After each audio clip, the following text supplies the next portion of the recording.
Welcome to the Knowles Development Podcast, an exploration in leadership development. I am Brad Knowles, your host. Now let's dive in.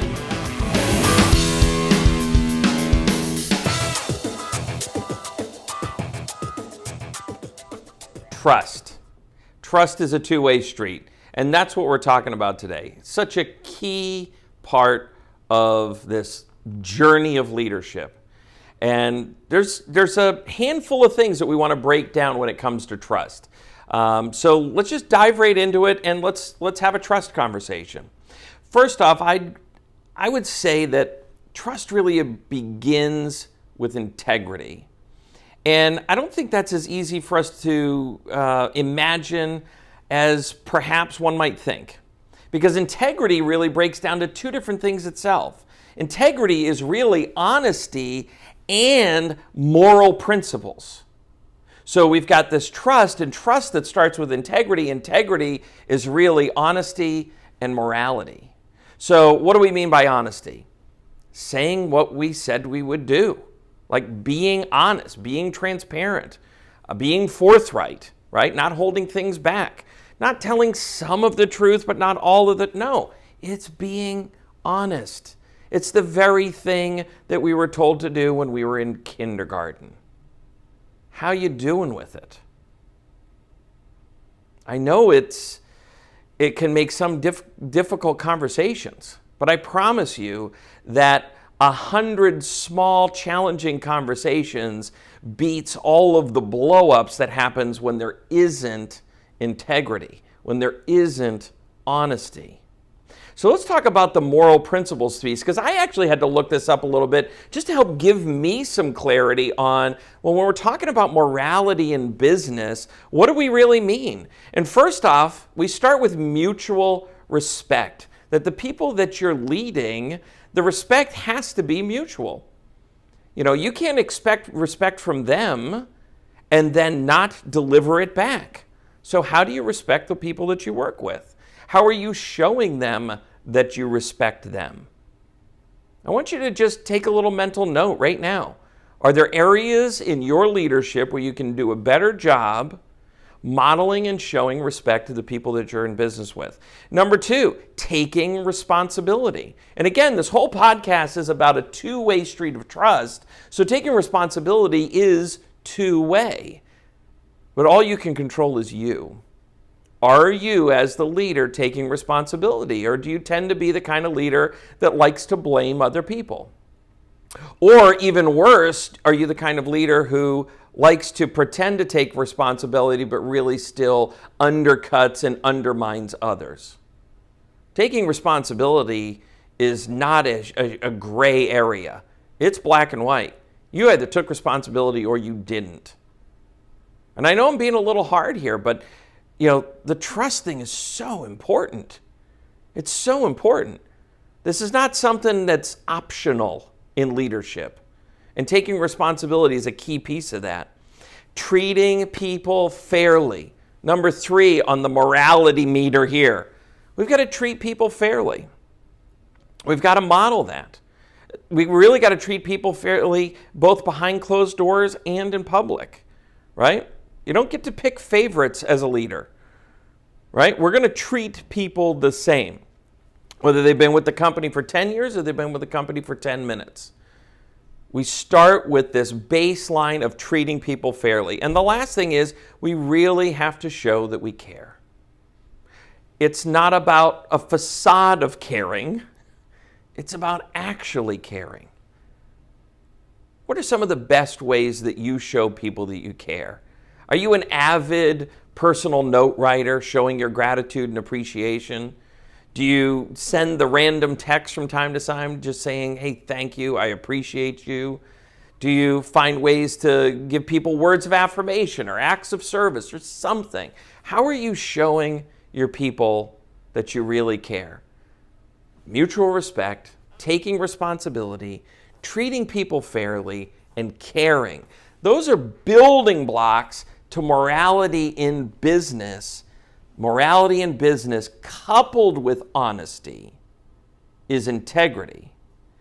That's where trust starts. Now, that's not the end of trust, but it's the beginning of it, and it's critical. We have to have integrity, okay? So now let's talk about what that means. Well, first off, we as leaders have to start by acting that way. If we're going to expect integrity from our team, if we're going to expect integrity from the people we lead, we must first be the people who start it. Don't be the person who waits for the high five hand to go up. You have to be the person that raises the hand. You ever do that in a group? Raise your hand and see how many high fives you can get. But if you hadn't raised your hand, how many high fives would be happening? Like none. Integrity is going to start with you as a leader. You have to model it. And you have to model it every day. It's not a sometimes thing. In fact, lean in, folks. It's not a business thing. It's a life thing. It really needs to be showing up in all areas of your life, because that's really where the harmony comes from. And people are going to see you. They're going to see how you act both within your business and outside your business. And if there's a disconnect there, it's going to erode your integrity. So I want to challenge you. Be a person of integrity, because that's where the trust is going to begin. It's not the end of the conversation, though, because communication is such an important part of trust. You understand that you can have all the integrity in the world, but if we're not having a conversation, if we're not in a relationship, it's tough to have trust. There are a lot of people in this world that have real integrity, but I don't have a trust relationship with them because I've never met them. I've never had a conversation with them. So if we're going to lead people, we have to be willing to engage in the conversation. Now, what kind of conversation are we talking about? We're talking about open conversation. We're talking about timely conversation. We're talking about two-way conversation, which means you, the leader, need to model another thing. What was the first thing we need to model? Integrity. Thank you. Thanks for listening. Appreciate it. What was the second thing we need to model? Listening. So many of us are moving so fast that we're working so hard just to get our ideas communicated that we fail to listen to other people. And when we do that with the members of our team, we erode the trust. We erode the trust. So if you want to build trust, you have to be willing to communicate. And communication is not just you talking. It's talking and listening, both parties. Starts by you modeling it. Hi, how are you? Doesn't leadership sound exciting? We're talking about trust today. We're going to move on to our next piece. And really, this is the last piece, and that's consistency. And I guess the thing I want to challenge you to do is look in the mirror and ask yourself, do you show up the same way all the time? In other words, can people count on you to be a certain way? In other words, are you always in a good mood? Are you always forthright? Are you always responsive? Are you always ... right? Do you tend to be consistent? I think it's really important in leadership for not only you to count on your people, but your people to really count on you. And the way you do that is to be consistent in how you show up.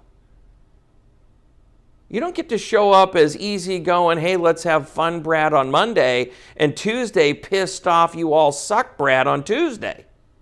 That doesn't work.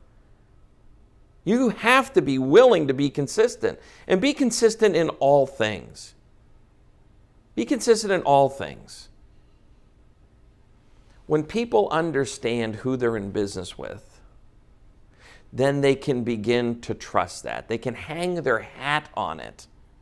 And when you couple that consistency with consistent communication, open, two-way, listening, active listening, and integrity, now you've got the real seeds of growing trust, okay? So here's what I want you to think about. What happens if you remove one of them? What if you're a great communicator and you're very consistent, but you lack integrity? That's not going to build trust.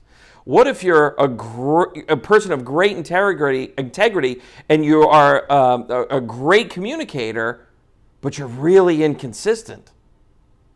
That's not going to build trust.